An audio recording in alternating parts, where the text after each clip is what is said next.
Eu sou Renata Bittencourt, sou responsável pela área de educação aqui do Instituto. Muito contente de poder, nesse dia de celebração do aniversário de Carolina Maria de Jesus, poder estar aqui conversando sobre ela, sobre as suas obras, né? Vou fazer aqui minha autodescrição. Sou uma mulher negra, de pele escura, de óculos preto, de vestido vinho e branco. Essa noite eu acho que faz a gente pensar muito sobre as coisas que se foram e aquelas que têm permanência, né?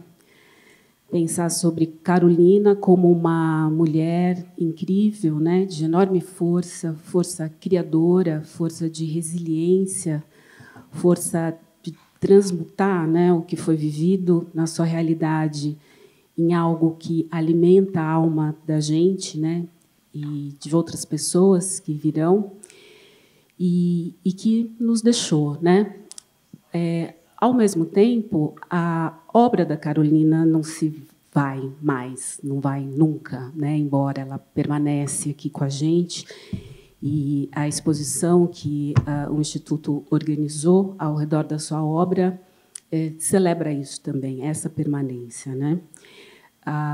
Então, nós tivemos essa exposição aqui na sede, não sei quantos de vocês puderam ver, sobre a Carolina, com a curadoria da Raquel Barreto, do Hélio Menezes, com a participação no conselho de Vera Eunice, que foi um sucesso muito grande. E a gente está cultivando ainda a memória dela aqui nessa sede, mas ela segue aí também, viva, dinâmica, já passou por Sorocaba, por São José do Rio Preto, e vai abrir no mar, no Museu de Arte do Rio, também em breve.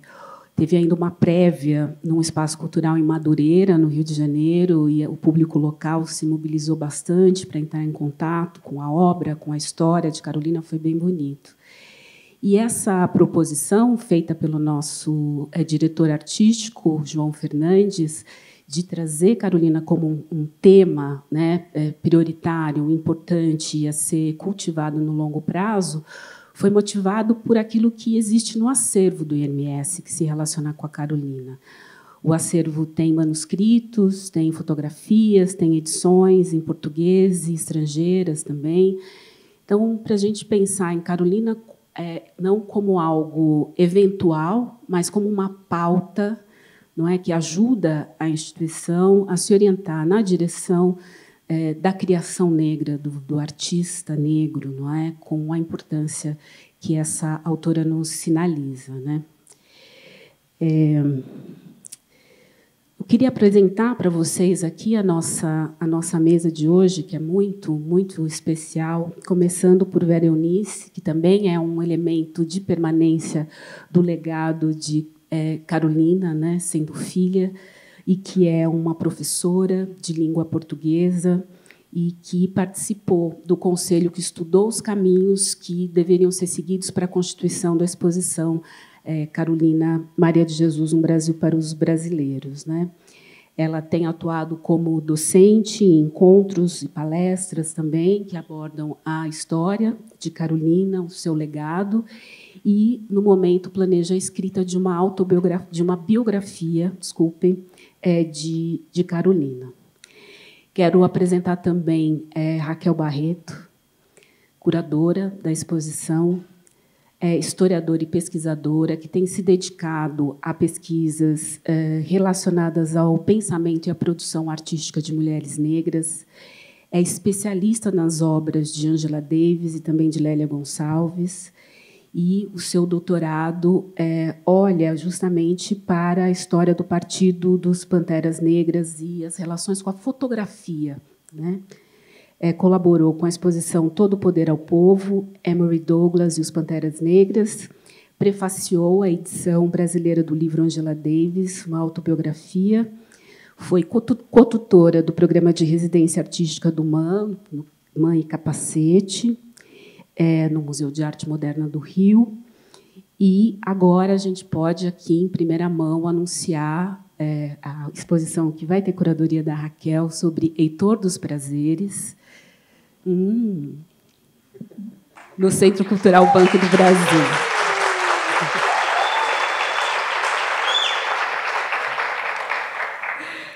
vou apresentar também para vocês Hélio Menezes, também curador da exposição Carolina, e vou começar com um trechinho que eu acho que vai pedir aplausos também. É um dos curadores da 35ª Bienal de São Paulo.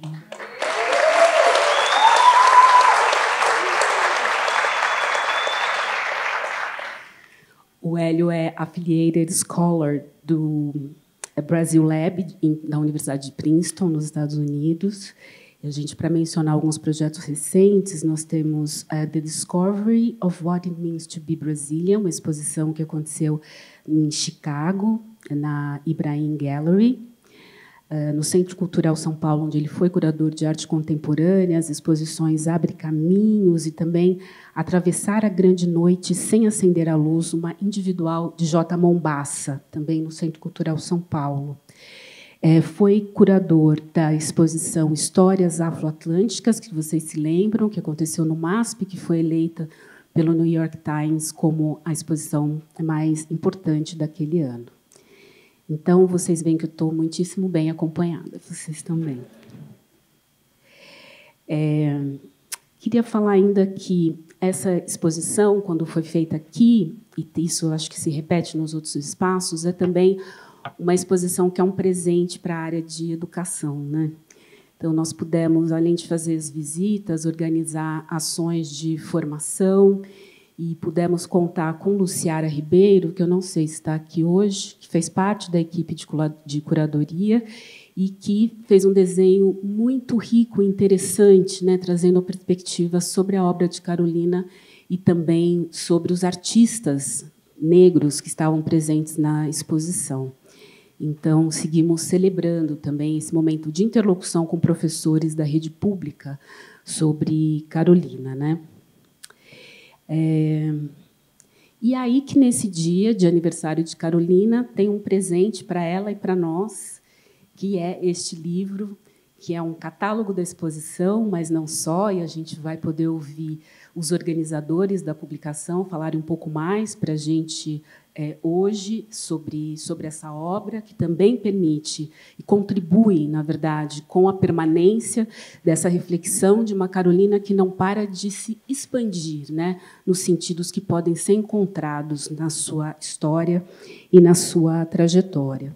Esse livro contém textos de Fernanda Miranda, Raquel Alves, Gabriela Leandro Pereira, Mário Augusto Medeiros da Silva, Conceição Evaristo e euzinha, também, muito honrada de participar.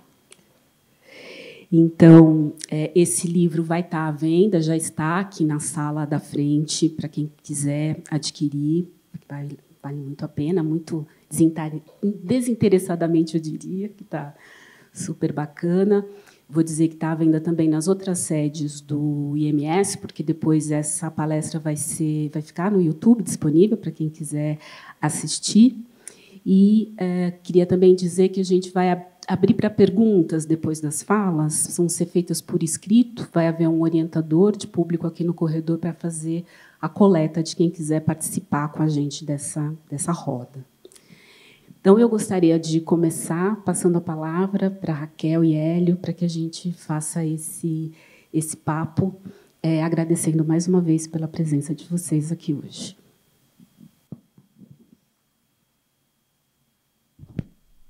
Boa noite, tudo bem com vocês?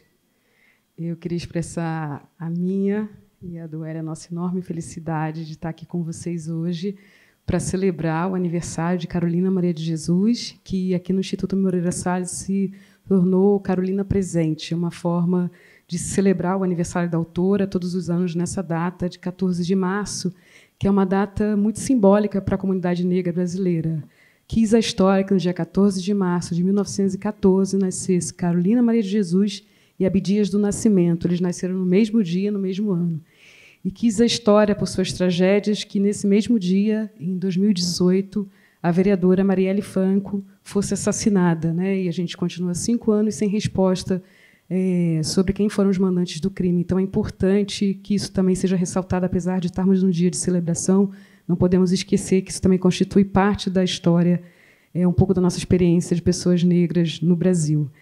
Dito isso, eu gostaria de começar, além de agradecer a presença de vocês que vieram um dia chuvoso, eu sou do Rio de Janeiro, e no Rio de Janeiro, com chuva, e o Hélia Baiano também, a gente não sai. Então, a gente acha isso muito bonito, que mesmo chovendo, vocês saiam de casa. Se fosse no Rio, a gente não, e nem em Salvador, a gente teria cancelado o evento, ou teríamos 5 pessoas aqui, mas eu queria reforçar esse agradecimento muito especial para vocês estarem aqui conosco. E a gente também queria agradecer essa exposição, como a Renata bem explicou, foi uma exposição que contou com uma equipe externa ao Instituto Moreira Salles, né, formada pela curadoria, por pesquisadores, e que contou com o apoio e com o diálogo com as equipes do Instituto Moreira Salles. Para o catálogo específico, a gente queria reiterar publicamente o nosso agradecimento à equipe do editorial do IMS, a Cássia Valéria Correia da Silva, a Denise Cristina de Pádua, o Flávio Cinta do Amaral e o Samuel Vasconcelos Titães Júnior, que foi a equipe que mais diretamente trabalhou com a gente para que esse catálogo pudesse estar aqui com a gente hoje. Também agradecer os nossos parceiros, amigos e irmãos do DAO. Gostaria que eles ficassem de pé, eles são um pouco tímidos, ao menos levantem um braço para as pessoas poderem saber.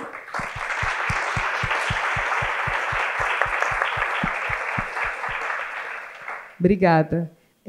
A gente também queria agradecer e convidar a nossa fotógrafa do catálogo, Adma Macena, que também se apresente. Cadê a Adma?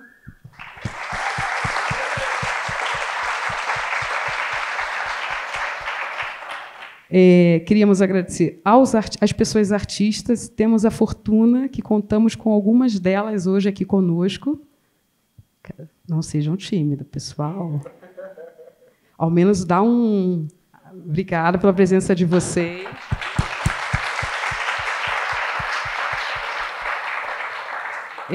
Agradecemos às equipes do Instituto Moreira Salles, a produção, aos diretores, a logística, empréstimo e a produção de exposição, e os responsáveis pelo Centro Cultural IMS Paulista de Planejamento e a equipe do Educativo.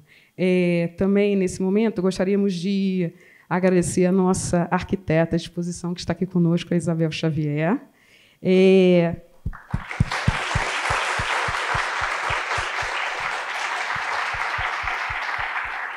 Obrigada, Bel.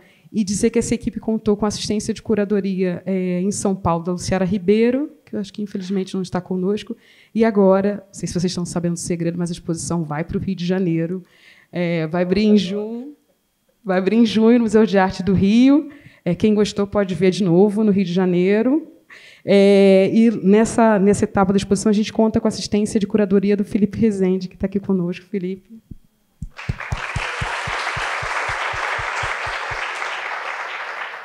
Agradecer a nossa pesquisa de literatura da Fernanda Miranda, que não está conosco, e a pesquisa de cinema audiovisual do Bruno Galindo. E, por último, e não menos importante, essa exposição contou com um conselho consultivo de 12 valiosas mulheres da nossa comunidade, que eu cito: Bel Santos Maia, Carmen Silva, Conceição Evaristo, Denise Ferreira da Silva, Elisa Lucinda, Lúcia Xavier, Mãe Celina de Xangô, Paula Beatriz de Souza Cruz, Petronília Beatriz Gonçalves Silva, Sueli Carneiro, Zezé Menezes e Zezé Mota. A Zezé Menezes está aí? Ela... Não, acho que ela não chegou, mas as nossas amadas e apreciadas conselheiras que foram muito importantes para que essa exposição acontecesse. Acho que foi todo mundo, né, Hélia? Agradeci. Foi todo mundo. E agradecer, não menos importante, aos escritores e as escritoras que já foram citados aqui, mas só reiterar a Renata Bittencourt, que contribuiu com um belíssimo texto, e o sociólogo Mário Medeiros, que está ali, que contribuiu também com um belíssimo texto para o nosso catálogo. Obrigada. Hélia, passar aqui as mais, você quer falar? Vamos lá. A gente trouxe aqui para vocês, em primeira mão, alguns já estão com o catálogo na mão, e outras pessoas ainda vão pegar, algumas imagens. A gente queria, nesse dia, além de celebrar, e a Vera vai poder dar um depoimento mais pessoal sobre a mãe dela, sobre os aniversários de Carolina, a gente queria falar um pouquinho, assim, de forma muito breve, né, de alguns elementos que foram importantes para organizar essa pesquisa, essa exposição, que contou com uma pesquisa longa de 2 anos e que vocês viram, quem teve a oportunidade de ver a exposição, viu isso refletido visualmente, sendo apresentado. E, nesse catálogo, a gente guarda um pouco, apresenta um pouco dessa nossa pesquisa, dessa intensa pesquisa que nos acompanha durante a quarentena. A exposição, o nome, foi tirado de um caderno manuscrito que está depositado aqui no Instituto Moreira Salles, que a Carolina deu o nome originalmente de Um Brasil para os Brasileiros, mas que foi publicado posteriormente, já com a Carolina já não mais viva, na década de 80, com o nome de Diário de Bitita. E a nossa intenção nessa exposição foi recuperar a letra de Carolina visualmente e conceitualmente. Então, essa é a razão porque na parede de abertura, porque vocês vão ver no catálogo, é a letra da Carolina que aparece guiando a gente nessa exposição. E Um Brasil para os Brasileiros era um projeto de país que a Carolina pensa nas décadas seguintes, do período da pós-abolição, a partir da reflexão desse eu lírico, que é a Bitita, que é a Carolina menina, refletindo para um microcosmo social, que é a cidade de Sacramento, onde as relações sociais e raciais se mantêm quase iguais ao período da escravidão. Então, é a partir desse livro, desse manuscrito da Carolina, que a gente montou a exposição, fugindo, evitando aquelas narrativas tradicionais sobre a autora que abordavam, sobretudo, o quarto de despejo. Sem tirar a importância desse livro, a ideia era pensar com a Carolina e, a partir da Carolina, uma ideia, um projeto de país que a autora é uma das intérpretes literárias, que apresenta uma interpretação sobre a nossa formação social. Essa pesquisa ela contou com um papel muito ativo da Vera Eunice. A gente se encontrava com a Vera Eunice, e a Vera Eunice falava coisas para a gente que depois nos orientavam na pesquisa, que depois se confirmavam na documentação. E um ponto que organizou muito essa exposição e que a Renata Bittencourt trabalha de forma brilhante no texto dela é a relação da imagem da Carolina. A Vera sempre falava: minha mãe era muito vaidosa. Minha mãe gostava de se arrumar, minha mãe gostava de pérolas, minha mãe não gostava de ser apresentada daquele jeito. Então, essa foi uma voz que orientou a nossa pesquisa. E, para nossa fortuna, essas imagens existiam. Existia essa outra Carolina, como a Zélia Gattai também definiu, com o nome feito de Lantejoulas. Então, foi a partir dessa indagação, questionamento da Vera e afirmação que a gente construiu e organizou a pesquisa em torno de revelar essas imagens menos usuais da Carolina e que reiterava uma outra escritora, sempre muito orgulhosa, muito altiva. Hoje eu tive a oportunidade de conversar mais cedo com o seu Oswaldo Camargo, e ele conheceu a Carolina em vida, e ele falou da memória dele, de um jovem de 23 anos, quando viu a Carolina, ele falou: ela era muito alta, muito elegante, usava um casaco de pele vermelha e olhava de forma altiva.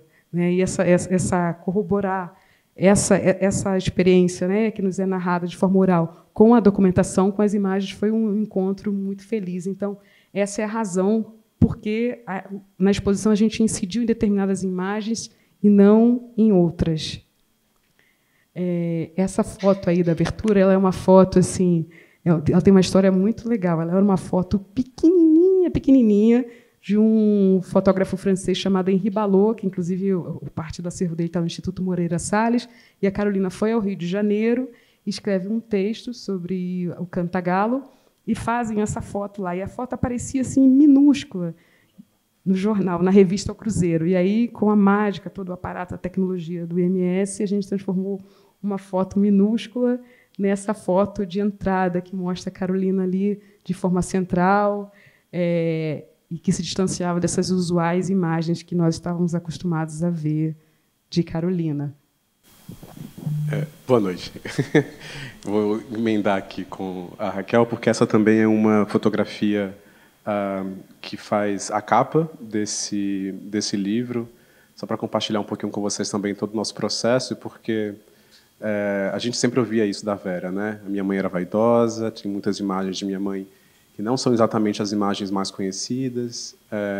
Isso foi se reafirmando à medida em que a gente adentrava os cadernos de Carolina, os relatos, ora pessoais, ora meta-pessoais, ora autoficcionais. E essa imagem ia se solidificando, e a gente foi, à medida que a pesquisa avançava, também encontrando, sobretudo em periódicos. Era um processo um tanto engraçado. Às vezes, os periódicos se revelavam por si mesmos, às vezes, no texto de Carolina, ela deixava uma dica em que dizia: no dia tal, na hora tal, do mês tal, do ano exato, eu estava com um jornalista específico na sede daquele jornal, dando aquela entrevista. E isso nos possibilitou encontrar uma quantidade realmente extraordinária, tanto de matérias quanto de fotografias, um ensaio autoral de Zélia Gattai em Carolina, que também aparece nos seus escritos, em que ela vai dizer: fui recebida pela Zélia Amado, como ela se identificava à época, no dia tal, do mês tal, do ano tal.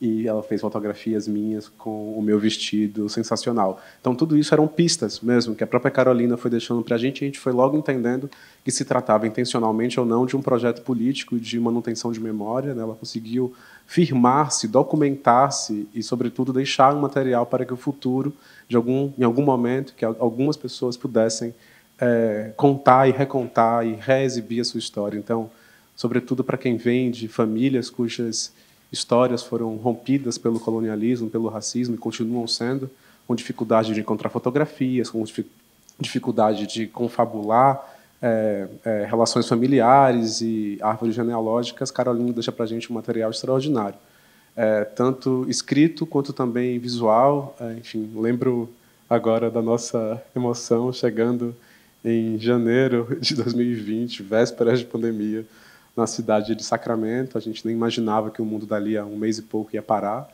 e a gente se encontrou aquelas fotografias colorizadas de Carolina, com 2 dos seus 3 filhos, e que o material de pesquisa nos periódicos já tinha nos mostrado que eram fotografias que pertenciam ao acervo pessoal da autora, e que estavam enfeitando a sua casa de número 9, na favela do Canindé. Então, quando a gente encontrou o material ao vivo, enfim, são momentos mesmo de epifania, assim, de emoção, e que eram dicas traçadas por Carolina. Então, no momento de chegar a essa fotografia que abria a exposição e que também faz, às vezes, de capa do catálogo, entre tantos retratos, aqueles encontrados, sobretudo em preto e branco, quem visitou a exposição e quem se debruçar sobre o material impresso do catálogo vai perceber que nos faltam, são realmente bastante raras as imagens fotográficas de Carolina em colorido, né? A gente sentiu essa ausência ao longo do processo, e isso resultou numa troca muito produtiva, bonita, com artistas, pintores, retratistas, que nos geraram 3 diferentes retratos de Carolina em cores, né? Que foram exibidos na exposição. Deles ainda segue no cruzamento da Consolação com a Paulista, numa empena de prédio. Então, essas imagens de Carolina foram nos chegando, e a gente falou: mas como que a gente encontra uma imagem que abre, né? Que imagem é essa, entre as tantas que no começo do processo eram quase ausentes, ao final do processo, se é que se pode chamar de final, porque a gente ainda tem uma longa vida com essa exposição, tínhamos um excedente de imagens. E essa, em especial, do Henri Bayot, que a minha colega amiga Raquel comentou, nos chama atenção especial, porque talvez seja um belo resumo, intencional ou não, de como Carolina aparece nesse retrato, com um evidente destaque individual, mas lajeada por outras pessoas, por pessoas de uma comunidade de favela no Rio de Janeiro. Então, essa ideia de um retrato que é tanto individual, mas também coletivo, que de alguma maneira se literaliza nesse registro que o Henri Bayot fez de Carolina, nos pareceu um bom início de conversa, né? Uma boa maneira de organizar esse material que nossa pesquisa e nossas conversas conferem, os depoimentos das conselheiras e as trocas que tivemos com os artistas, enfim, um processo longo, originou e desagou na exposição nesse livro hoje, que a gente tem a alegria de lançar aqui com vocês. Comenta um pouquinho do livro, ou seguimos nas imagens? Me digam um roteiro. As imagens? Quer comentar? Segue. Isso aqui para dar saudade em quem viu. Na exposição a gente também tinha o desafio de de construir uma relação entre as artes visuais. Aí é bom, isso é um ponto importante. Pouquíssimas obras foram comissionadas para essa exposição. A gente trabalhou com um conjunto de produção artística contemporânea, sobretudo, negra em sua maioria, que tinham pontos de convergência com a obra da Carolina, né? E a gente toma a liberdade de pensar e definir uma estética caroliniana que marca, que perpassa tanto a literatura como as artes visuais e que tem, como o Hélio sempre citava, né, essa a ressignificação de elementos considerados menos nobres para o cânone artístico, e como Carolina ressignificou, né, essa palavra está meio batida hoje em dia, mas como Carolina empregou as histórias bem conhecidas, né, do papel que ela recolhia, como ela tornou isso matéria primorosa e valiosa para a literatura, a gente encontrou uma produção artística contemporânea muito pulsante, que também toma esse mesmo gesto da Carolina, que tomam objetos considerados de menor valor. Ali a gente tem a oportunidade de ver esses retratos pintados em jornais. O jornal é um elemento forte na exposição, porque a Carolina ela é revelada em 1940, a gente vai passar pela imagem, no jornal, na Folha da Noite, e ela teve uma relação muito intensa. O jornal foi a forma que ela conseguiu driblar o racismo do meio editorial e se fazer conhecer. Então, o jornal é um elemento presente. Os sapatos, né, que todo mundo lembra como quarto de despejo, começa falando dos sapatos para Veronice, no dia do aniversário dela, e a ideia do sapato, né, da diferença, do pós-abolição desse símbolo do sapato como a cidadania para a população negra, o acesso ao sapato. Então, todos esses elementos convergiram numa produção artística que já existia, os livros. Então, essas obras aparecem na exposição em diálogo com a obra da Carolina. E a gente também tomou isso, teve muito a ver com, no momento, uma postura radical, a gente não vai mostrar nenhuma daquelas imagens da Carolina com lenço, a gente vai apagar tudo isso.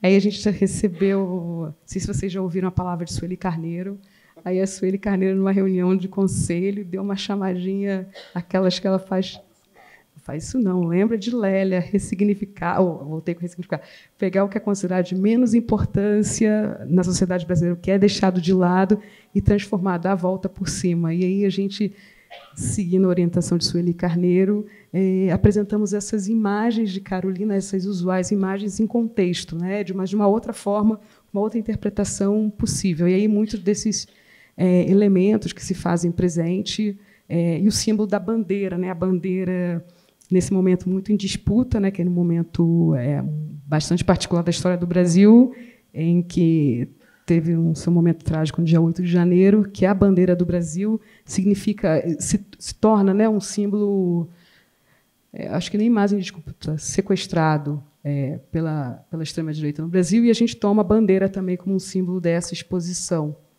E essas são as imagens desses elementos, a parede da imprensa, que retoma toda essa nossa pesquisa aí com os periódicos.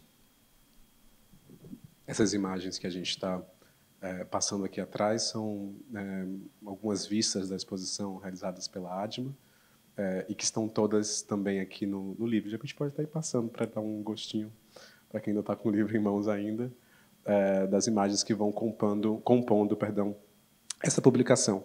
Voltando um pouco para ela, porque também a gente teve alguns caminhos que a gente achava que eram importantes de reunir nesse livro, algo que a Vera também sempre nos dizia, que há muita documentação sobre minha mãe, há muitos dados sobre minha mãe, que estão, inclusive, sendo veiculados com informações equivocadas em publicações. E, enfim, para a gente era fundamental trazer esse material que a gente, de fato, trabalhou. Então, esse livro reúne, talvez pela primeira vez, uma quantidade robusta, e eu diria mesmo agora incontornável, de um material documental que narra a vida de Carolina a partir de um ponto de vista tanto dela em primeira pessoa, mas também sobre ela em terceira pessoa na imprensa, né? Então, o catálogo tem algumas surpresas. Então, por exemplo, ao longo desse processo de pesquisa, tem coisinhas aqui que não estavam exatamente na exposição, então são adicionais, né, de material de pesquisa, como, por exemplo, uma crônica que Carolina escreve quando vai pela primeira vez à cidade de Santos. E isso é uma crônica que é publicada na Quatro Rodas, se eu não me engano. E esse é um material que foi publicado e quase perdeu-se no caminho, né? Pouca gente tem acesso, a revista parou de existir, a publicação tornou-se rara.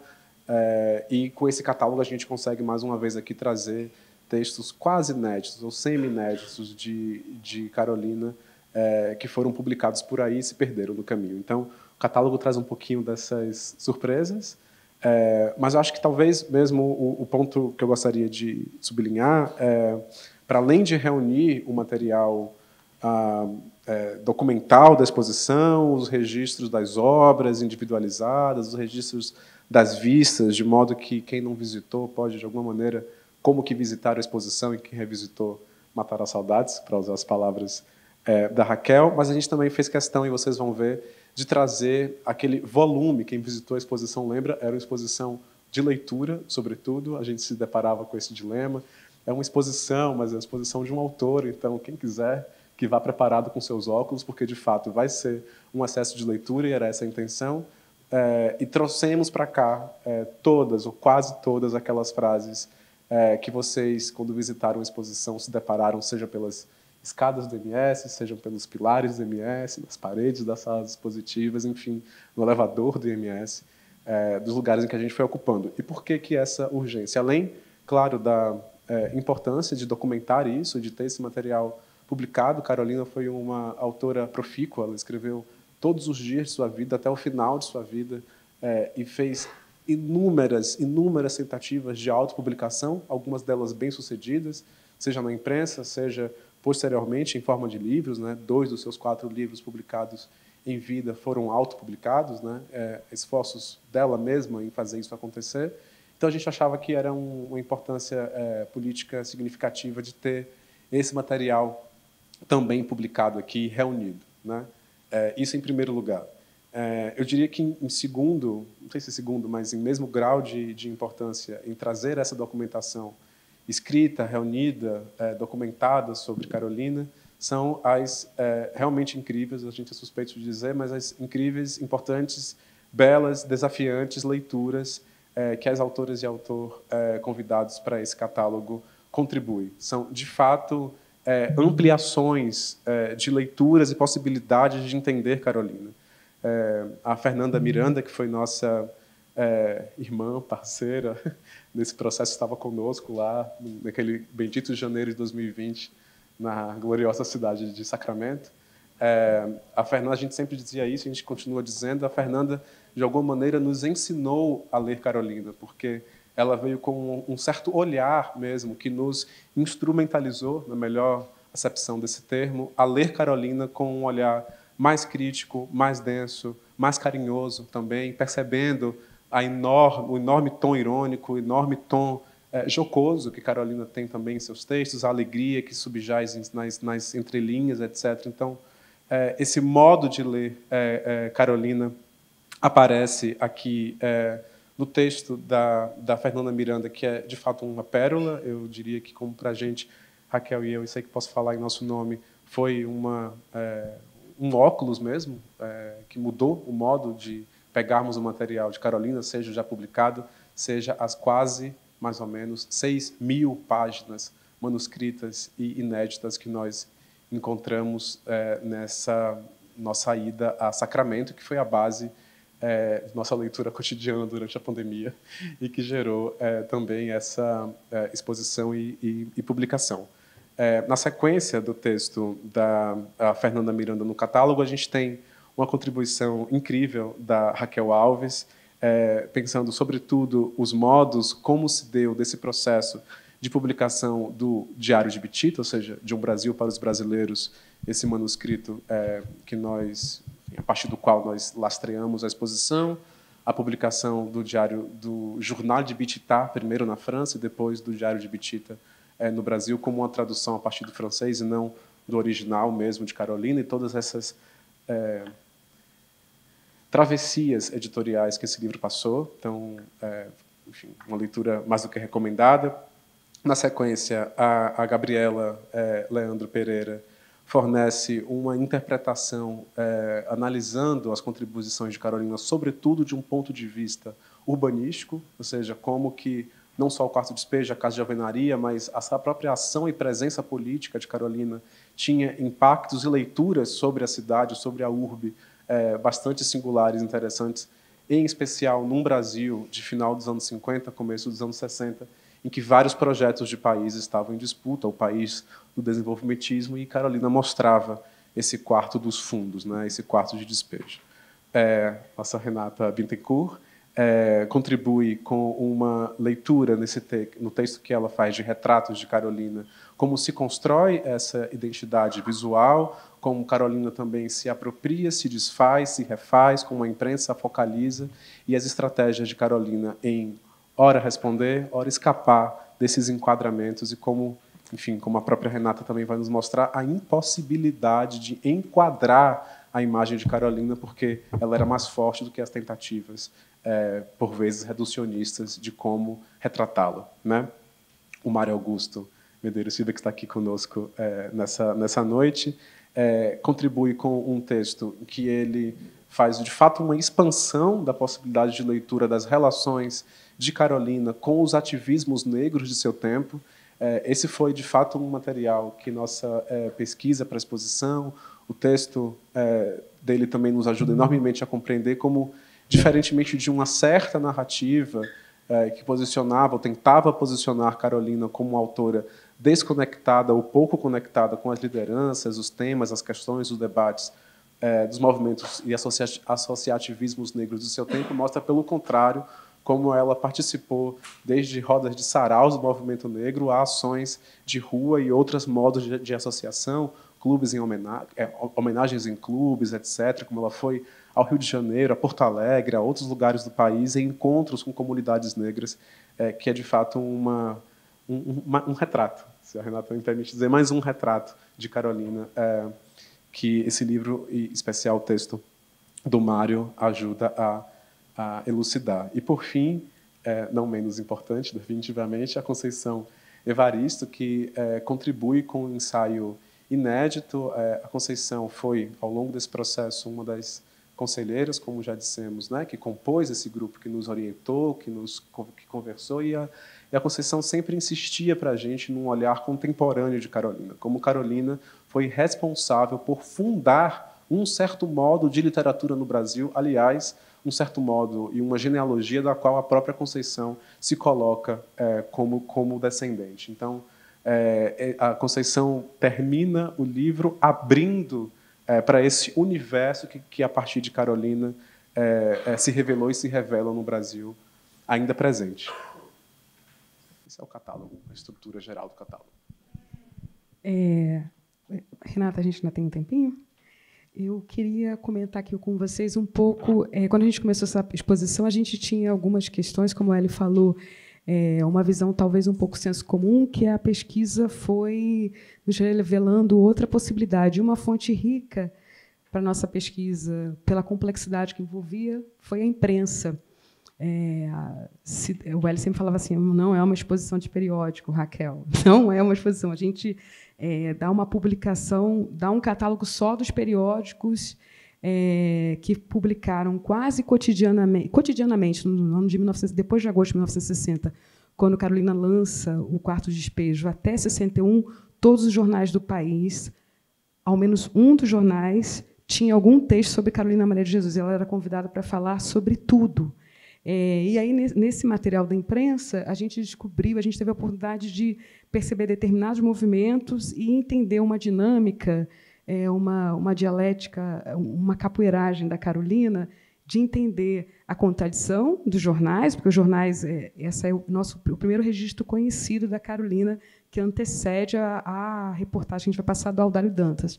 Essa é uma reportagem da década de 40, da Folha da Noite, que a Carolina se apresentava nas redações dos jornais, e dizia que era poetisa e declamava os poemas dela, e, de certa forma, ela tratava com uma certa ironia, curiosidade, e, nessa ocasião, ela teve a oportunidade que o Willy Aureli, que é o repórter que está do lado dela, publicasse esse encontro com a Carolina e registrasse o poema O Colono e o Fazendeiro.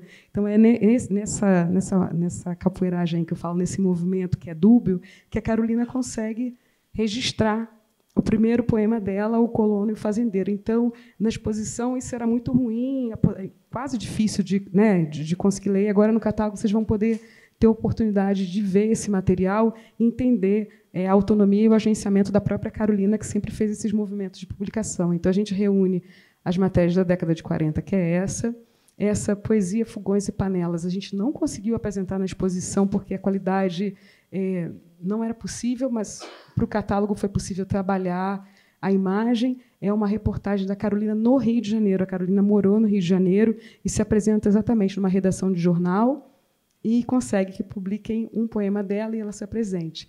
Depois, aqui na década de 50, já no Canindé, com os dois irmãos de Vera Eunice, isso tudo antes da reportagem da conhecida, né, da famosa reportagem da Audália Dantas. Então, ela também mostrar esses agenciamentos, esses movimentos da Carolina no esforço de autopublicação.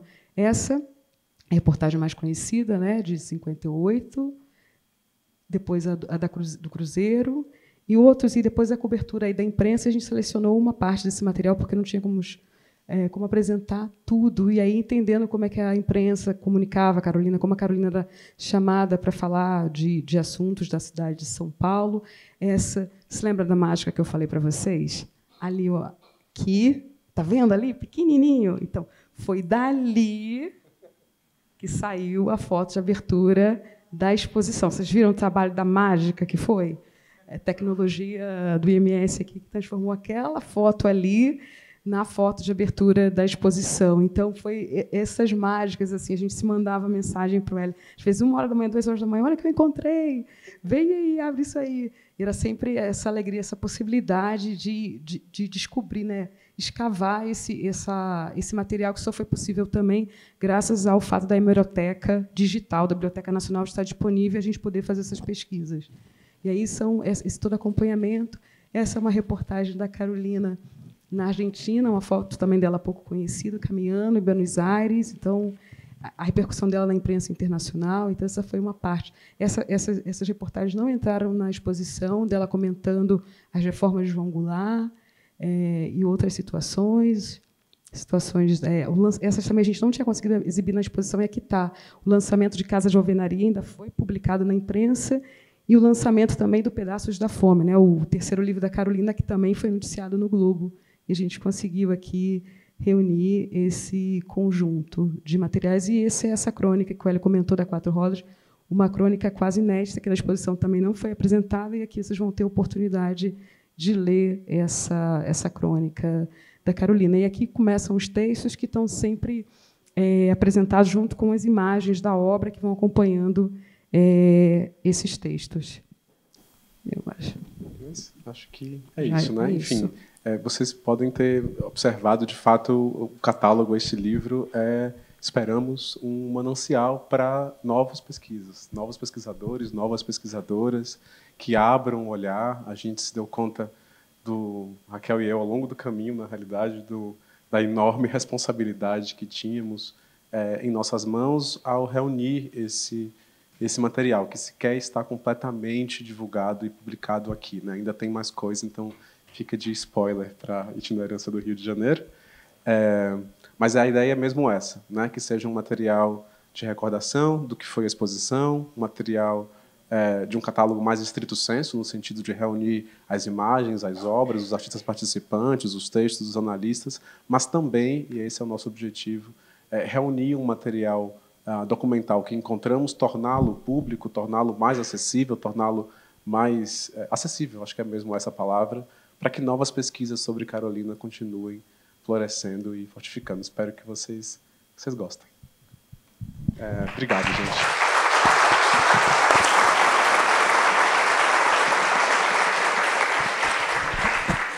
Obrigada, Raquel, Hélio. Eu acho que um dos fatores que atribui tanta preciosidade, assim, tanta importância, tanto valor para essa curadoria, para essa exposição e agora para o livro, é o fato da Carolina ter sido vista pela curadoria como, nas palavras de vocês, assim, intérprete, né? Intérprete do Brasil, não só para a época em que ela viveu, mas com muitas ideias que se aplicam ao nosso tempo, né? Então, essa possibilidade de trazer essa mulher propositora de uma interpretação interessante, né?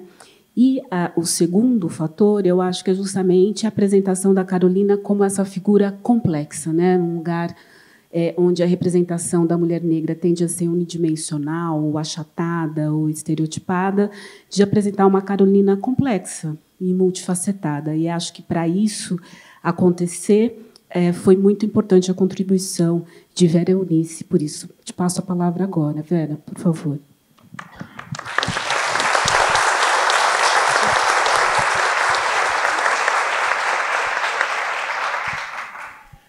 Boa noite. É claro que eu tenho aqui que ver o que eu vou falar, porque, né, o povo aqui sabe minha vida toda, então não dá nem para sobrar alguma coisa para mim, né? Bom, o que eu gosto assim da minha mãe é porque eu acho que ela é uma escritora, é naturalmente escritora. A minha mãe nasceu escritora. Por quê? E eu digo isso porque eu acompanhei. E eu lembro que eu era pequena, catava papéis com ela na rua, e eu lembro que ela parava para escrever. Ela punha a mão na cabeça, falava, tem que escrever, tem que escrever. E ali ela escrevia em casa o tempo todo, à noite. Então, por isso que um dos problemas que surgem aí, que a gente pediu para publicar o livro dela do jeito que ela escreveu, né? Cansada com 2 S, açúcar com 2 S, farmácia com PH, para mostrar que era dela aquilo. Ninguém mexeu, nós não mexemos naquilo. Lógico que nós colocamos um adendo ali para as crianças que vê o jeito certo de escrever. Mas eu queria assim, que as pessoas vissem que Carolina é Carolina e que não ficasse essa dúvida que o Audálio escreveu o livro, porque ele sempre reclamou isso.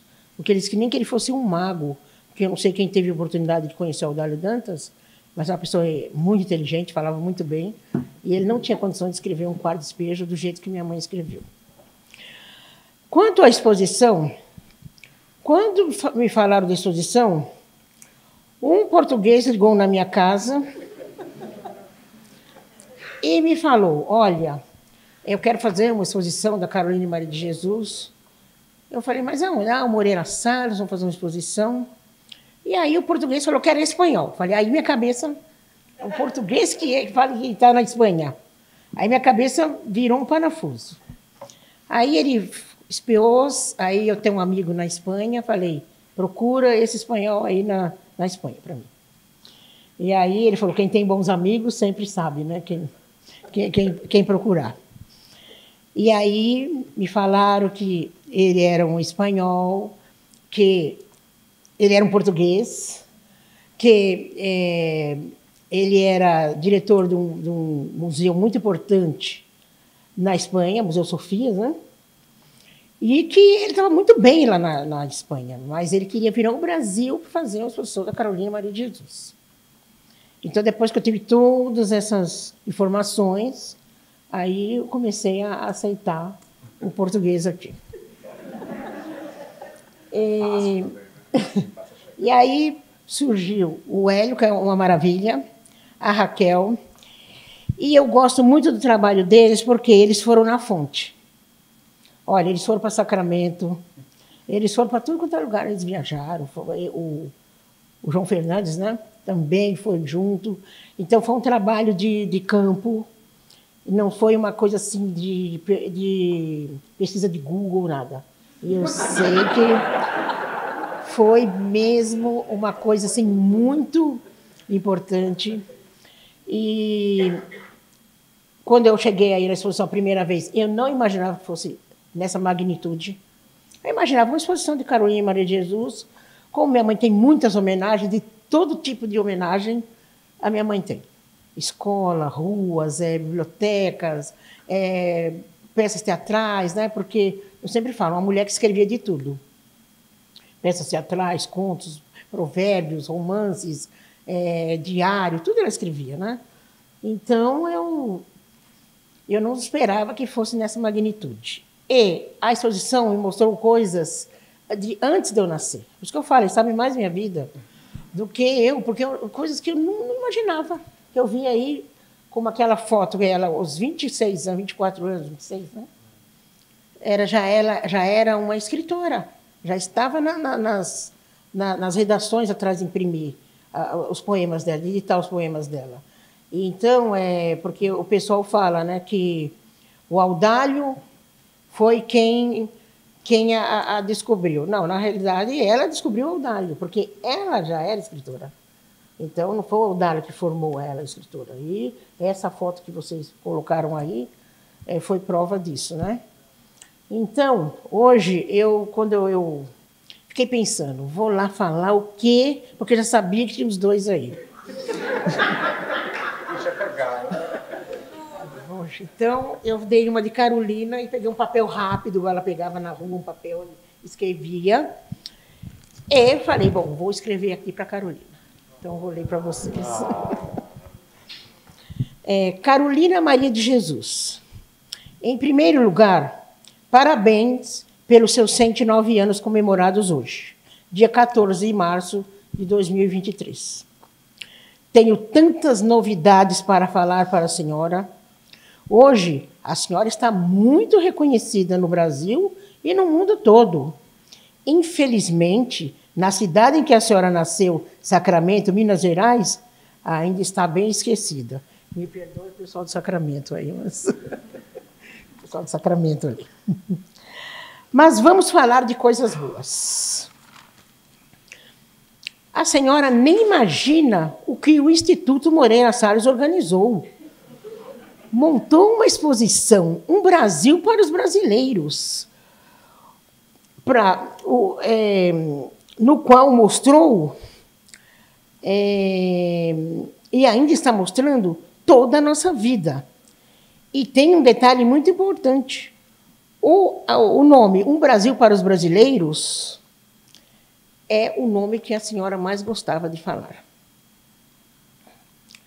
Tem fotos, as quais estão expondo... Eu estou emocionada. Tem fatos, os quais estão expondo, que nem eu era nascida. Ainda tem fotos, vídeos, textos descrevendo fatos vivenciados por nós, e na cor vermelha, a cor que a senhora adorava. A senhora iria gostar muito de ver as suas fantasias do carnaval, as quais a senhora mesma confeccionava. E quando entrei na exposição, senti sua presença, sabia? A senhora estava cantando aquelas músicas que cantávamos no barraco quando não tínhamos nada para comer. Fiquei bastante emocionada quando vi que, em 1940, a senhora já saía em jornais como uma poetisa preta. Nossa, mãe, sua vida está toda retratada nesta exposição.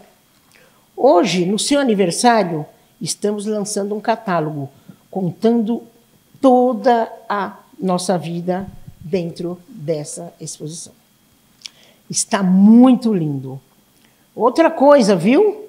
O Hélio Menezes e a Raquel Barreto trabalharam muito para que a exposição se concretizasse.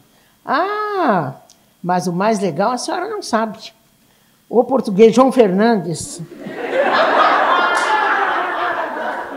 veio da Espanha só para levar a termo a realização dessa exposição. Mas ainda vou lhe contar uma outra coisa. O Marcelo Araújo colaborou demais com o projeto. E, para terminar, sabe quem estava com a senhora no andar de baixo? Porque a senhora ficou no de cima. Pela primeira vez, a senhora ficou em cima. A Clarice Lispector, sua grande amiga.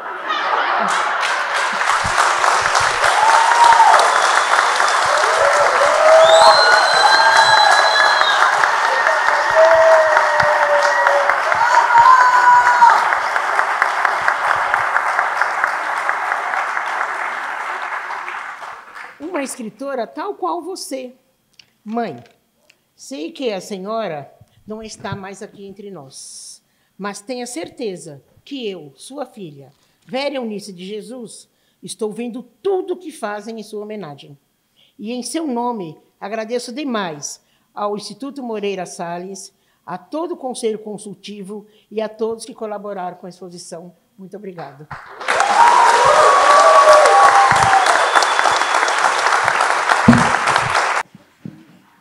E agora, para continuar. Vera pediu que eu lesse aqui um poema da Carolina. Os Feijões. Será que entre os feijões existe o preconceito? Será que o feijão branco não gosta do feijão preto? Será que o feijão preto é revoltado com seu predominador? Percebe que é subjugado? O feijão branco será um ditador? Será que existem rivalidades, cada um no seu lugar? O feijão branco é da alta sociedade. Na sua casa, o feijão preto não pode entrar? Será que existem desigualdades que deixam o feijão preto lamentar? Nas grandes universidades, o feijão preto não pode ingressar? Será que existem as seleções, preto para cá e branco para lá, e nas grandes reuniões o feijão preto é vedado entrar? Creio que no núcleo dos feijões não existem as segregações.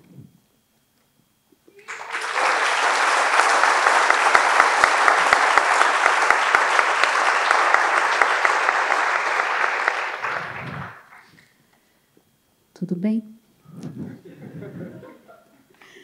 A gente agora abre para perguntas, né? Obrigada, primeiro, Vera Eunice, por esse momento de emoção que você trouxe para a gente, de transporte, né? De presentificação da Carolina, aqui, humanizada, feita presente, né? Pela sua fala. Quem tiver perguntas pode pegar um cartãozinho ali na lateral para escrever. E eu começo com a pergunta da Lívia, que é jornalista do Nós, Mulheres da Periferia, e ela diz: o sucesso e a repercussão da exposição e sua circulação apontam para a necessidade de uma mostra permanente para honrar Carolina. O que pensam sobre um museu dedicado a ela? Vou passar primeiro para a Raquel, para o Hélio.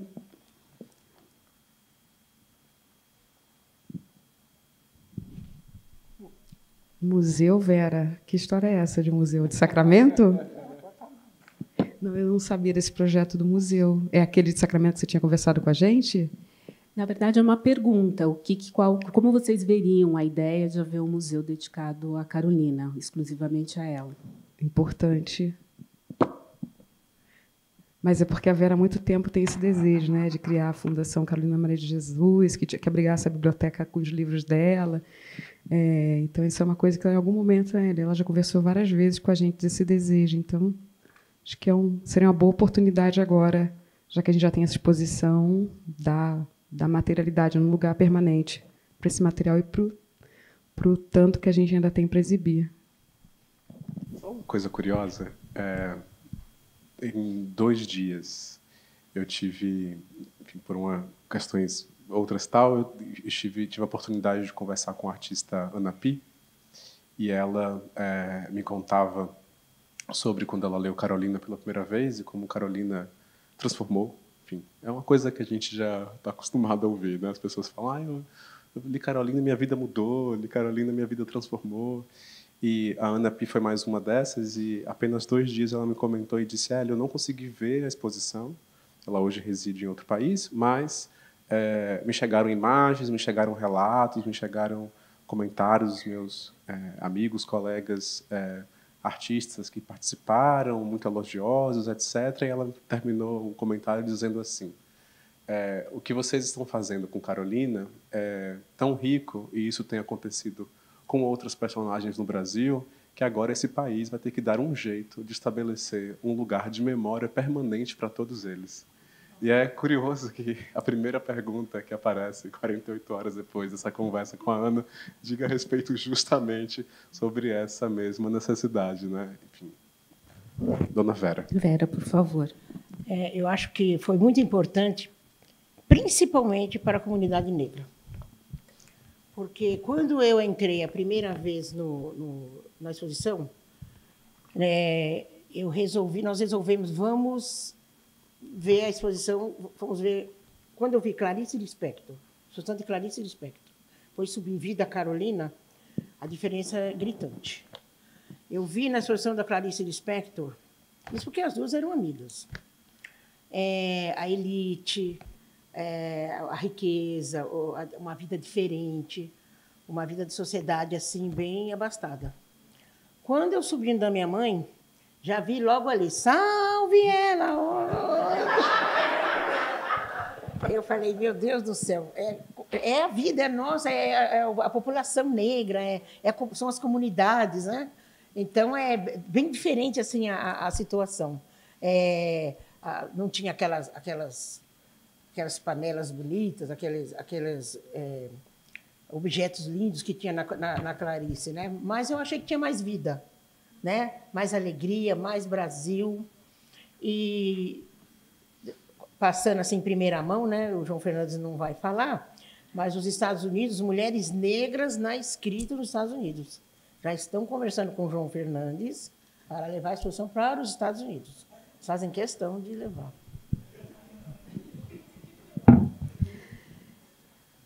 E a gente pode dar o testemunho aqui também, né, Vera, de que foi muito interessante ver o público, que ficou muito diferente aqui na sede, né? Então, nós tínhamos a presença de famílias com seus idosos, nós tínhamos muitos jovens, grupos de jovens negros, famílias negras. Tem professores aqui hoje? Várias mãozinhas. Muitos professores também visitando a exposição, né, que é um centro cultural de visitação sempre gratuita da exposição. Mas esse convite feito por Carolina teve um outro efeito, um outro impacto, em outros perfis que se fizeram presentes aqui com muita força. Tem mais uma pergunta, que é da Jaiane Batista. Por muito tempo, a obra de Carolina ficou esquecida. Poderiam falar um pouco de como a obra dela voltou à vida? Quem gostaria de começar? Posso... Olha, eu acho que tem uma ambiguidade nisso. A gente está, de fato, assistindo um momento no Brasil, em especial, em que a obra de Carolina está sendo reeditada, relançada, tem inspirado coleções de moda. Estou vendo a Isa Silva aqui presente. Enfim, tem acontecido um renascimento, Carolina. Mas esse renascimento tem que ser matizado. Uma coisa que a gente ficou muito evidente ao longo do processo de pesquisa é como Carolina foi permanentemente lida, discutida, debatida, comentada nos mais diversos e centenas de saraus periféricos, movimentos de mulheres negras, movimentos de literatos, de escritores, de poetas, sobretudo movimentos de mulheres negras organizadas, o que mostra, por um lado, de fato a gente está, é evidente, a exposição é parte desse processo mais contemporâneo de renascimento, entre aspas, de Carolina, mas, ao mesmo tempo, um dado que a gente não pode esquecer é que o Quarto de Despejo foi lançado em agosto de 1960 e segue sendo relançado ininterruptamente desde então. Nunca deixou de existir Quarto de Despejo disponível para leitura em sequenciadas edições, novas edições, reedições. Quem consumia, né, essa leitura? Eu acho que o que a gente está enxergando nesse momento talvez seja um alastramento para outras classes sociais, outras camadas e, sobretudo, um movimento mais mainstream, porque nas periferias, nos movimentos sociais, nos movimentos de saraus periféricos, Carolina sempre foi absolutamente viva. Tem um dado para a gente que foi também muito fundamental, foi um impacto, quando nos defrontamos com o contato não físico entre a Françoise Egard, uma escritora nascida na Martinica, que migra para a França e, em 1960, lê o Quarto de Despejo em francês, ou 1960, 61, lê o Quarto de Despejo em francês e escreve um livro chamado Cartas a Carolina, em que ela responde a Carolina Maria de Jesus falando: bom, a sua história é a minha. Eu estou aqui na França e o que você está relatando no Canindé é a mesma existência que eu vivo aqui. Elas nunca se conheceram. Esse livro só foi publicado em português faz 2 anos, não mais do que isso. Carolina não teve a oportunidade de saber essa história. O livro da Françoise, tal como a Carolina, também foi desautorizado, né? O título original, isso quem me contou foi o filho dela, era Cartas a Carolina, e foi publicado como Cartas a uma Negra, né? Então, eu fico pensando, só para pegar esse exemplo e encerro aqui, se Carolina chegou a uma empregada doméstica de origem da Martinica, na França, na periferia de Paris, para escrever livros sobre ela, Carolina sempre esteve muito viva, né? Então, acho que eu diria mais ou menos por aí. Eu acho que esse ponto é importante a gente pensar do que a gente comentava no início dos caminhos de abertura de pesquisa para Carolina, entender essa recepção contínua da obra dela para diferentes públicos em diferentes momentos da história do país. Como o Hélio falou, as edições seguem desde 1960, mas em determinados momentos, por razões contextuais, a obra dela ganha uma maior expressão, uma maior visibilidade pública, né? E no período que a gente estava fazendo a exposição, o Quarto de Despejo tinha ganhado uma atualidade dramática, que era a situação da miséria do país, os relatos da fome, que talvez 10 anos antes não faziam muito sentido.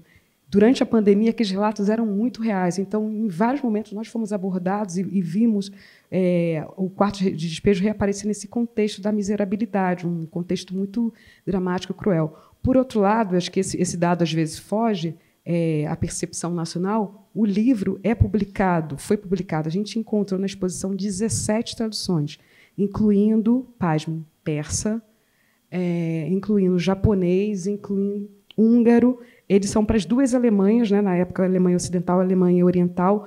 Há supostamente uma tradução para o russo, essa a gente não conseguiu encontrar, ficou devendo a tradução do russo, mas rumora-se que também tenha.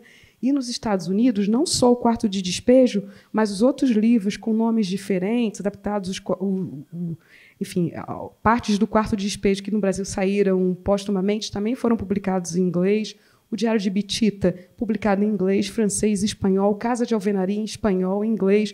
Então, a Carolina nunca deixou de ser lida também no exterior. E nos Estados Unidos, foi um dado que sempre chegou para a gente durante a exposição. Ela é uma autora lida em programas de estudos da mulher, Women's Studies, em estudos da América Latina. E aí, quem chamou a atenção para a gente dessa questão foi uma das nossas conselheiras, a Denise Ferreira, que nos chamou a atenção de por que a Carolina era lida no contexto dos estudos chamados estudos latino-americanos, nas universidades americanas. Porque aquela miséria que ela descrevia era uma miséria muito ao molde do que se imaginava uma miséria do chamado Terceiro Mundo ou do chamada América Latina. Então, a obra da Carolina tem essa atualidade, essa proporção, importância para além do território brasileiro. Acho que isso é um dado muito importante. E complementando, trazendo mais uma vez a figura do João Fernandes para falar de Portugal, a edição de Portugal só aconteceu em 2020, que a edição em Portugal foi publicada e que revela assim, a importância de uma autora que é publicada anos depois em Portugal numa edição portuguesa. Então, eu acho que falta ainda mais estudos que deem conta das razões pelas quais, em determinados momentos, a obra é interrupta, a leitura é interrupta, mas, em determinados momentos, o que fala das conjunturas históricas, da história das relações raciais, naquele momento, da própria literatura, para que esse livro volte a ter uma importância, uma centralidade que ele ganha em determinados momentos.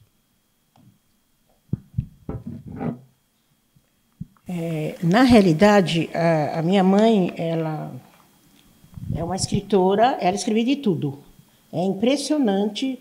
E eu tenho a Carolina como mãe, primeira pessoa, e agora vou falar da Carolina, escritora, terceira pessoa. A escrita dela, eu sinceramente, eu acho muito encantadora, porque ela escrevia romances.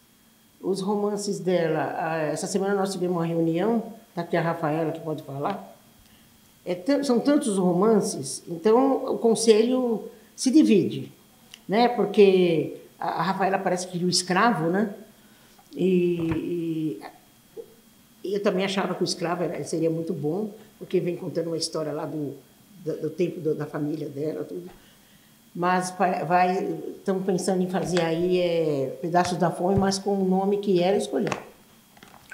E aí tem esse poema, o livro de poemas maravilhosos, poemas vigentes, são poemas atuais, contos, as peças teatrais. Eu fui numa peça teatral e me chamaram e falaram: olha, você vai ser VIP, primeira banco lá. Foi lá. E quando acabou a peça, eu adorei a peça, todo mundo aplaudiu, né, de pé. Aí eles me chamaram e falaram: então, Vera, essa peça teatral, quem escreveu foi Carolina Maria de Jesus. Então, são muitas coisas que ela escrevia. Então, mas, na realidade, o que ela queria Não era bem o diário, não. O diário também era um jeito dela estar escrevendo, descarregando todos os problemas dela. O que ela queria eram os romances, os provérbios, os contos dela. E isso deixou ela um pouco frustrada. Então, eu falei para o Audário Dantas, olha, Audário, eu acho assim, que se eu fosse você, eu chegaria lá, vendo a Carolina dentro de um barraco, numa favela, uma escritora, uma mulher numa favela escrevendo, logicamente que eu editaria o diário também. Eu seria muito burra, né? Se eu não visse o diário lá, uma pessoa morando lá dentro e falando tudo que acontece lá. Mas ele não teve olhos para os romances e para tudo que ela escrevia. Isso deixou ela muito frustrada. Então, eles tiveram vários problemas, mas depois ela caiu no ostracismo mesmo, minha mãe ficou muito decepcionada, mas nunca deixou de escrever. A gente foi morar em Parelheiros, e lá embaixo das árvores que ela mesma plantou, lá ela escrevia, e como ela falava, quando não tinha o que comer em casa, porque ela volta a catar papel, e aí o pessoal fala, Carolina é sensacionalista. Não é, nós estávamos passando fome novamente. Agora, passar fome com 3 crianças pequenas numa favela é muito diferente de passar com adolescentes. Com adolescentes é muito difícil. E o meu irmão não aceitava aquela situação. Então, minha mãe volta a catar papel. Então, ela deixou de escrever, de publicar os livros. Aí, ela tenta publicar e não consegue. Né? Então, ela cai no ostracismo, mas sempre escrevendo. Ela vai escrevendo, até que ela falece, mas deixa vários livros escritos, tem muitos romances, tem um acervo enorme para ser publicado. E ela me deixa uma carta onde ela pede que eu propague a memória dela, como eu tenho feito. E a gente agora, quando celebraram os 100 anos da Carolina, o centenário, aí explodiu novamente e veio justamente numa situação, numa época que o Brasil está vivendo um novo quarto de despejo. A mesma coisa. E pior porque, como eu tenho falado, a minha mãe catava ossos e hoje nós estamos comprando os ossos. Minha mãe catava cabeça de peixe e hoje nós estamos comprando cabeça de peixe, ossos, pele de frango. Tudo que minha mãe catava está sendo vendido hoje. Então, eu acho que isso leva o Quarto Despejo a ser um livro muito vendido, e não aqui no Brasil, não, o mundo inteiro. Agora está saindo, tem aí a Colômbia, o México, a China, Israel, tudo negociando para levar o livro para fora. Então, acho que o Quarto Despejo vai ser eterno, né? Imagino.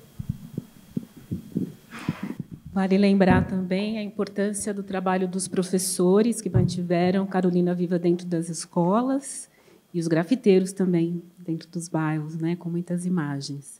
Nós temos aqui mais 2 perguntas. Uma é de uma jovem, eu acredito que futura leitora de Carolina, que eu não sei o nome. E como ela escreveu agora? De Sacramento, que gostaria de saber qual o nome das netinhas de Carolina. As netinhas? Sim. Ai, peraí, tem tanto neto. Vamos lá.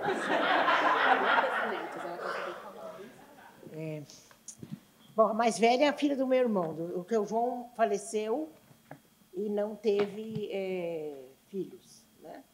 Então, meu irmão, o Zé Carlos, teve 4 filhos reconhecidos e mais 3 que não são, mas são filhos dele. Né? Então, na realidade, lá, na parte dele são 7. Então, acho que é Lilian, Eliane, Elisa e Adriana, esqueci, Adriana. Tem o Jackson, que está aí lutando para poder pôr o nome do meu irmão, né?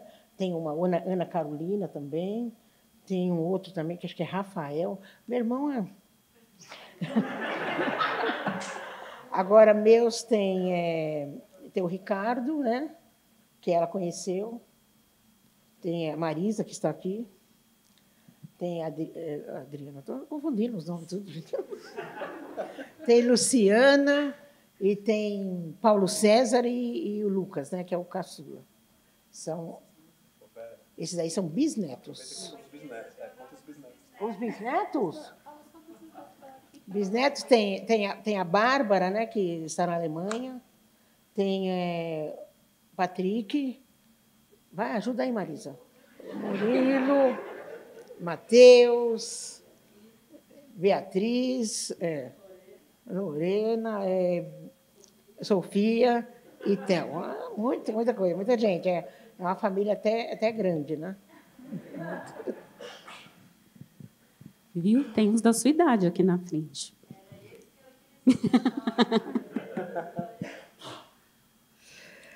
Bom, tem mais uma pergunta que é o seguinte: de que forma vocês acreditam que o IMS pode contribuir para a criação de uma política comum de cuidado com o acervo de nossa ilustre literata, em grande parte disponível em Sacramento, onde não existem recursos necessários e suficientes para ampliar o acervo a este material tão vivo? Eu não sei se eu consigo responder sem a ajuda de Marcelo Araújo, de nosso diretor português, João Fernandes. Mas eu acho que é uma preocupação grande, né, pensar nesse legado da artista, pensar também que há algumas coisas já sob a guarda do Instituto que recebem total atenção e cuidado, e acho que será importante manter essa interlocução com o Sacramento para que esse patrimônio possa ser mantido por precioso que ele é. Tudo bem, chefes?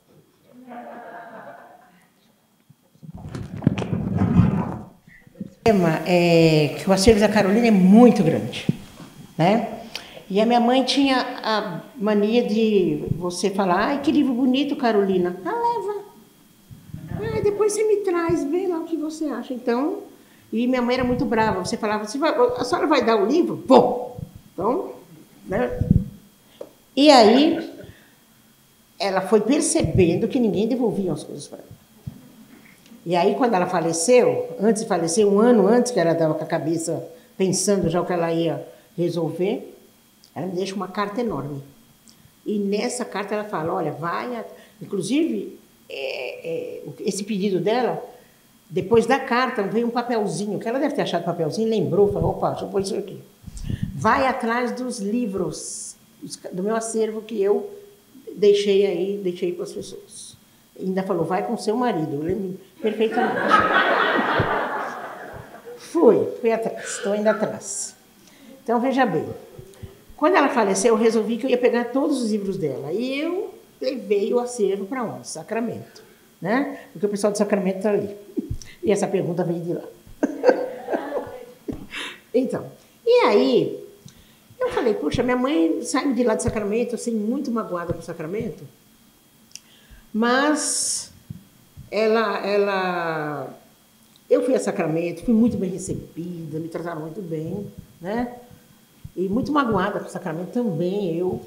Né? Mas eu falei: puxa vida, eu vou levar esse acervo para lá.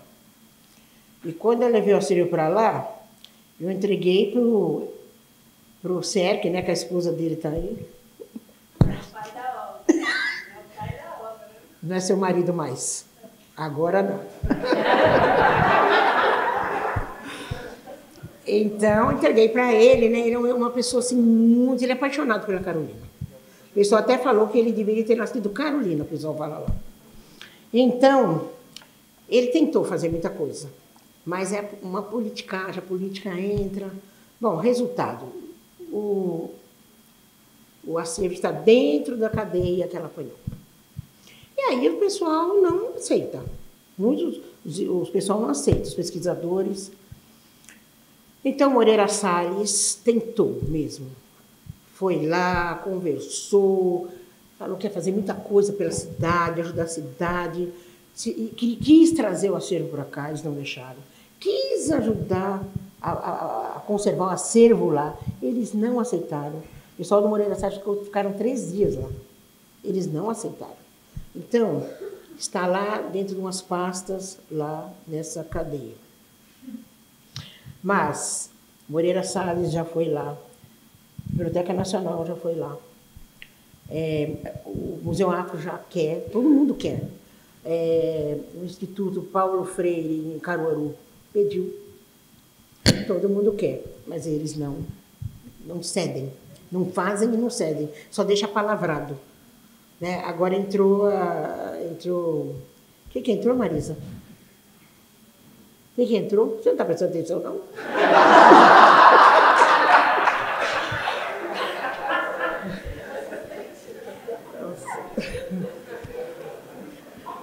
Entrou, a Defensoria Pública entrou e agora a gente vai ver se vamos conseguir, né?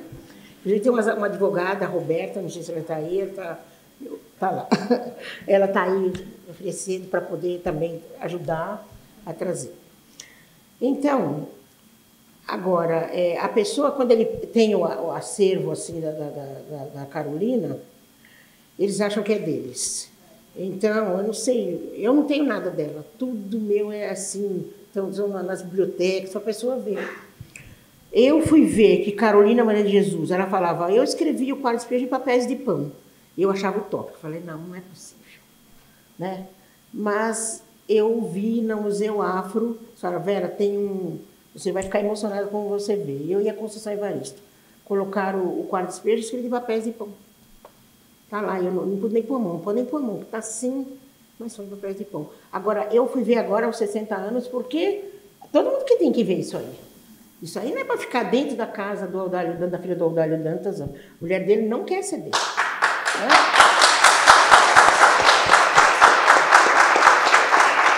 Então, meu objetivo hoje é tirar lá da família do Audálio e colocar, publicar para o público ver, tirar do Sacramento, ou Sacramento se movimentar e montar um lugar. Eu não estou pedindo um museu maravilhoso, estou pedindo um local decente para as pessoas verem. E também tem em Curitiba também, uma menina me manda um e-mail e fala assim, Vera, essa aí, você é filha da Carolina? Eu falei, sou. Essa letra aí da tua mãe é o livro O Escravo. Estava lá com ela. E aí a Rafaela foi lá e viu, tem um acervo todo da minha mãe lá. Ele falou que é herança dele. Eu falei, mas quem te deu de herança? Ele falou, uma herança de uma herança. Sua mãe deu para uma pessoa, a pessoa ficou de herança. Aí ele falou, eu vou devolver. Aí eu falei, eu vou buscar. Quando eu falei que ia buscar, ele falou, eu não vou devolver mais. E aí ele me mandou 2 cadernos, que não é O Escravo. Então eu sei que ele tem mais. E a Rafaela viu que ele tem muita coisa. Mas ele é um aristocrata da literatura e ele gosta de papéis. Então é muita coisa, mas eu preciso reunir essas coisas, esse acervo da Carolina, num local só. Olha, pode ser no Rio, Caruaru, São Paulo, acervo, o pessoal quer São Paulo, né? Museu Afro, Biblioteca Nacional, qualquer lugar, mas eu preciso reunir esse acervo da Carolina.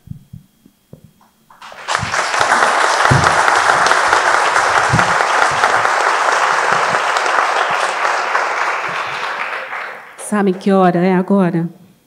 É essa mesmo, de acabar. Que delícia essa conversa, que prazer poder estar com vocês aqui, com Vera Eunice. E temos algumas coisas para esperar para o futuro, eu acho, ansiosamente, né? Vera Eunice, a biografia, né, de Carolina Maria, acho que vai ser uma contribuição muito importante.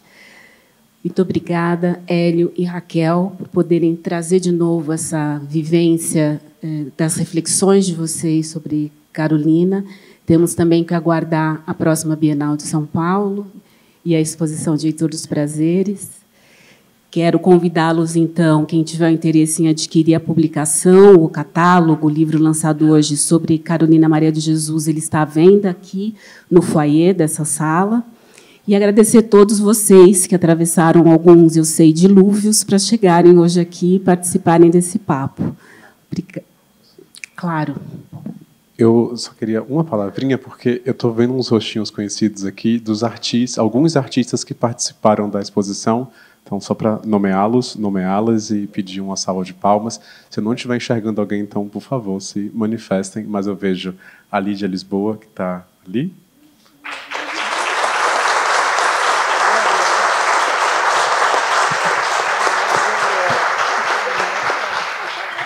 Jaime Laureano, justo ao lado.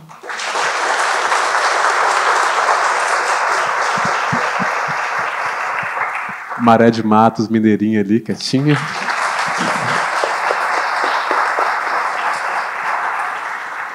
Evandro Prado.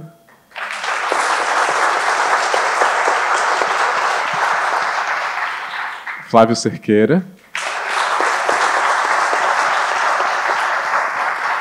E são os que eu vi. Tá faltando alguém? Cadê?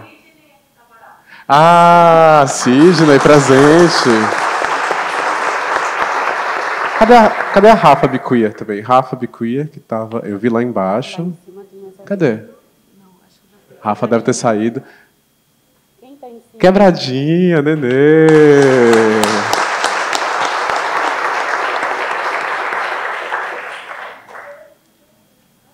Alguém que esqueceu? Cadê? Léo Felipe. Não tinha te visto.